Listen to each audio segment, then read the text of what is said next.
Merci, Dr Zatunjo, pour toutes ces explications. Et on va permettre à nos téléspectateurs de découvrir, donc, ou de revoir, hein, pour ceux qui connaissent déjà, par exemple, le Ndor, comment il est produit, comment il est commercialisé, mais en tout cas, de voir ce produit forestier non ligneux.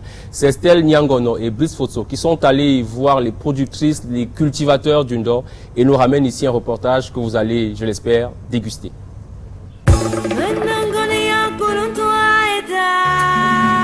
Voici un plat qui à coup sûr va aiguiser l'appétit des fins gourmets sous les tropiques.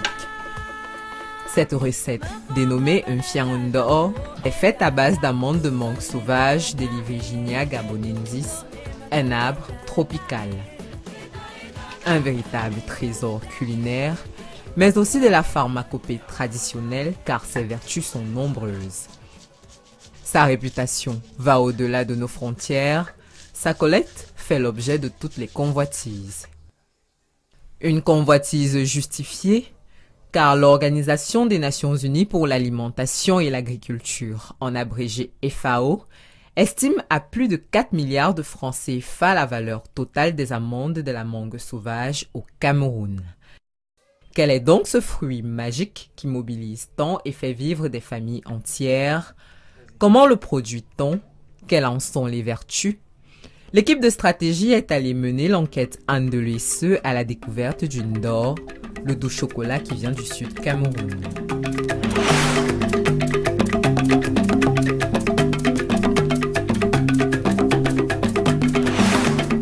Ndelesse aux premières heures du matin en ce mois de juillet 2016. Il est à peine 7 heures. Dans ce petit village de l'arrondissement du Djaé-Lobo dans le sud Cameroun, à 50 km environ de Yaoundé, la vie commence tôt. Adèle, qu'accompagne ses enfants, s'engouffre dans la forêt. Depuis le début de la saison des pluies en mai, c'est devenu un rituel. Tous les jours, dès l'aurore, la petite famille se met en route. L'objectif de la journée est clair. Collecter le maximum possible de ce qui est considéré ici comme un précieux sésame, la mangue sauvage. Dans ce petit village tranquille, cette activité fait partie intégrante des habitudes et du mode de vie. Pour les habitants, c'est une véritable manne offerte gratuitement par la forêt. Tu piétines, puis tu sens le fruit, parce que les fruits sont parfois en dessous des feuilles. Donc, il faut éparpiller ça.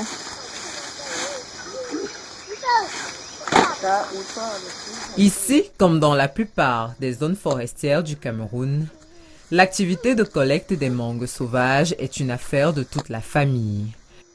Une fois le ramassage terminé, il est temps d'extraire les amandes dans les fruits. Les fruits frais sont systématiquement fondus à l'aide des machettes. Les fruits dont la pulpe a pourri quant à eux sont également collectés, séchés puis cassés à l'aide d'une masse pour en extraire l'amande. Il y a un autre ramassage qui se fait lorsque les fruits sont déjà abîmés. On fait donc un dernier tour, on ramasse ce qu'on n'a pas pu fondre. Et comme ça, on prend le caillou et on cogne sur le fruit qui se casse parce qu'il a déjà séché. Et on retire alors l'amande comme si on l'avait fendu avec la machette. Après l'extraction des amandes, place à la conservation. Ici, les techniques traditionnelles sont employées pour la circonstance. La conservation des amandes de mangue sauvage peut aller de 6 à 36 mois, selon qu'elles soient sèches ou tout simplement transformées en pâte.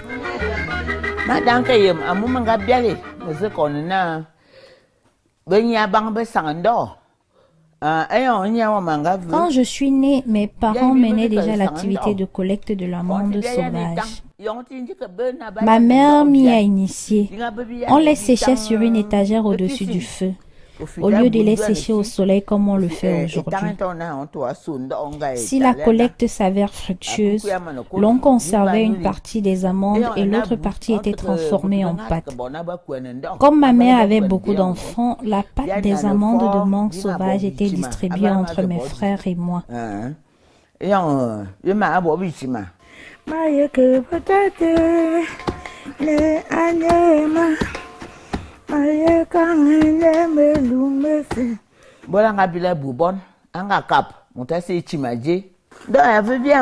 Le ndor donne la force. Les produits de la forêt tels que le ndor et la diap donnent beaucoup de force. Pour conserver mes amandes, je les mets dans une damjan que je mets régulièrement au soleil pour une durée de 3 à 4 ans. Et qu'en est-il de la commercialisation? Cette activité rudimentaire nourrit tant bien que mal son homme.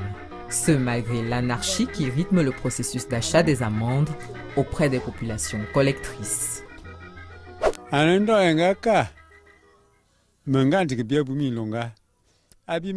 que la saison de collecte a commencé, je n'ai pas eu beaucoup de seaux, juste 4 vendus à 2500 chacun.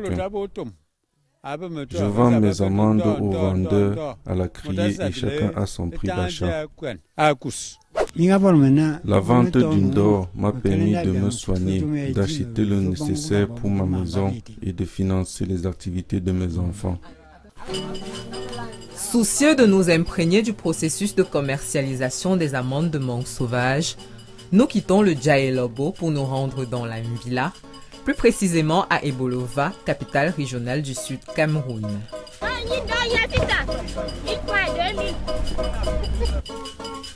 Direction le marché Oyenga où nous rencontrons Aruna, propriétaire d'un magasin de stockage des amandes de mangue sauvage. Ses affaires vont plutôt bien. Le commerçant s'approvisionne auprès des villageois. Les villageois nous apportent et on mesure dans le seau de 10 et le seau de 15 litres. Celui de 15 c'est 10 000, celui de 10 litres c'est 8 000. Du haut de leur taille gigantesque pouvant culminer jusqu'à 50 mètres de hauteur pour 2 mètres de diamètre, l'Iviginia gabonensis impose de par sa présence. Ces fruits comestibles semblables à la mangue sont donc particulièrement appréciés pour ses noix oléagineuses et riches en protéines. Zach Chundje est le coordonnateur régional Afrique centrale et de l'Ouest de l'ICRAFT. Nous l'avons rencontré et le spécialiste décortique avec nous quelques amandes. C'est un produit qui est très consommé comme aliment dans la zone Cameroun, le Gabon, le Ghana, le Nigeria et ainsi de suite jusqu'au Libéria. La production est tellement importante qu'on chiffre les revenus de la mangue sauvage dans l'ordre des milliards que le Cameroun vend chaque année. Jadis considéré comme un aliment des peuples forestiers, le ndor prend de plus en plus de place dans les habitudes alimentaires des populations d'autres régions à l'instar du Nord et de l'Ouest. Ce produit forestier est aussi bien dédié à l'alimentation qu'à la beauté. Un concentré de vertus mis en graines. De façon générale, ici, c'est utilisé comme épaississant et également comme pâte de base pour les différentes sauces, au même titre que la sauce d'arachide, la sauce pistache, etc. Et aussi, elle est exploitée dans les savonneries pour la fabrication du savon et également appliquée sur certaines plaies. Elle permet de favoriser la cicatrisation et améliorer l'aspect de la peau de façon générale. Elle est composée à 75% de lipides. Par lipides, nous entendons tout ce qui est matière grasse en général, dont la composante majeure du ndor, c'est les lipides. Et maintenant, en seconde position, elle a une certaine teneur en glucides à hauteur de 17% et dans une moindre mesure, teneur en protéines de 8%. Pour les graines de ndor, c'est-à-dire que 100 grammes de matière sèche. Alors, qu'est-ce qu'on peut comprendre à partir de cette composition? C'est que déjà, nous aurons tendance à recommander le ndor, particulièrement pour les personnes qui ont un faible statut pondéral et qui ont quelques kilos à prendre. Ça, c'est le premier constat. Maintenant, en second lieu, on va le recommander aux malades dénutris qui ont perdu beaucoup de kilos et qui doivent remonter le statut pondéral.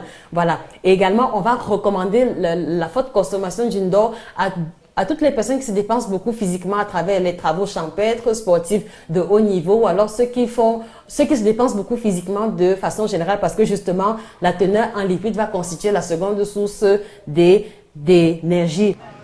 Auréolée de ses vertus, la demande est désormais forte. Les pays voisins comme le Nigeria en raffolent. D'après une étude menée par le FAO, environ 95% des 107 tonnes d'amandes de mangue sauvage produites au Cameroun prennent la direction du Nigeria. Ici, on mesure en litres. Pour 15 litres, on paye 6 000 ou 6 500 francs CFA. Nous payons les taxes et transports. Et quand nous arrivons au Nigeria, nous revendons à 7 000 parce que nous avons un problème de change car le naira est en baisse.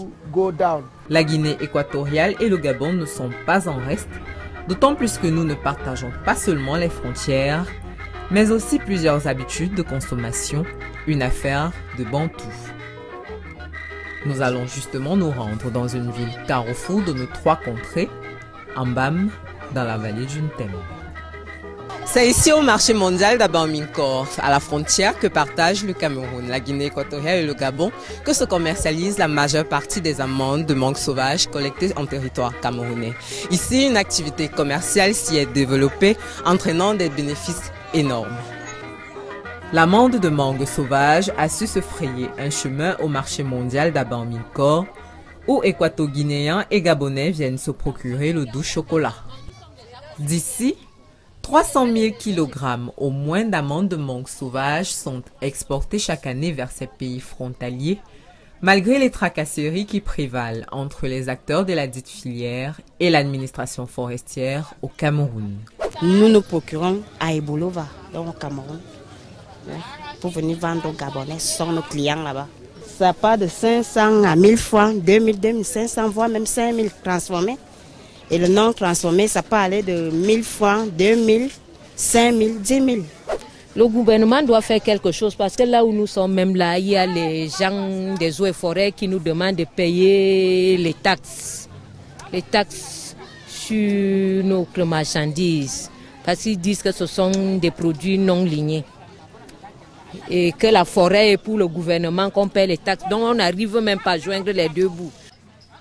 Pour Zach Chunje, les contrôles effectués par l'administration forestière sont légitimes car il s'agit là d'un produit forestier ayant une capacité de régénération totale par voie naturelle. Le forestier qui contrôle les produits forestiers non ligneux sont autorisés par la loi de 1994 qui régit la gestion des ressources forestières. Et cette loi dit en filigrane, je vais essayer de coter la loi, tout arbre qui n'est pas planté par la main de l'homme appartient à l'État. C'est une ressource naturelle. Au même titre que l'or, le fer, et que le diamant, que le sous-sol peut contenir. Donc, pour que vous jouissiez du privilège de votre arbre, il faut établir la paternité de cet arbre. Dire que c'est moi qui l'ai planté, donc c'est mon arbre. Auquel cas, le certificat d'origine, quand vous portez ces produits, devrait certifier que Estelle sort 50 kg de mangue sauvage de sa plantation naturelle. Il est également question de mettre en œuvre des actions visant à contribuer au développement du commerce des amandes de l'Irviginia gabonensis et à rendre l'activité formelle, afin d'organiser mieux, de structurer cette filière en pleine croissance. Des solutions sont émises. Nos pays sont restés longtemps, pendant plus de 50 ans, des pays de production des commodités de rente dont la transformation ne se fait pas malheureusement dans nos pays. Tous ces produits sont transformés ailleurs.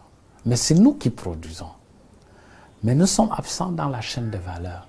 Ça veut dire que la plus-value de ces produits ne nous revient pas.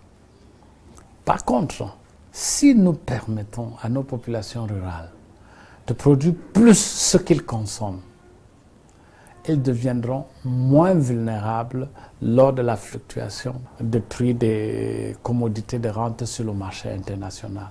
Mais pourquoi depuis longtemps, la mangue sauvage, le jansan, le butacola, les gens n'ont pas cultivé? Le gnetom, le coq, ça rapporte énormément. Pourquoi depuis ces périodes on ne faisait qu'extraire tout ceci de l'état naturel, de la forêt naturelle. Tout simplement parce que les techniques de culture de ces plantes n'étaient pas connues. La domestication des Léviginia gabonensis et la régulation du prix d'achat des amandes de mangue sauvage s'avèrent donc impérieuses afin que la petite reine qui ravit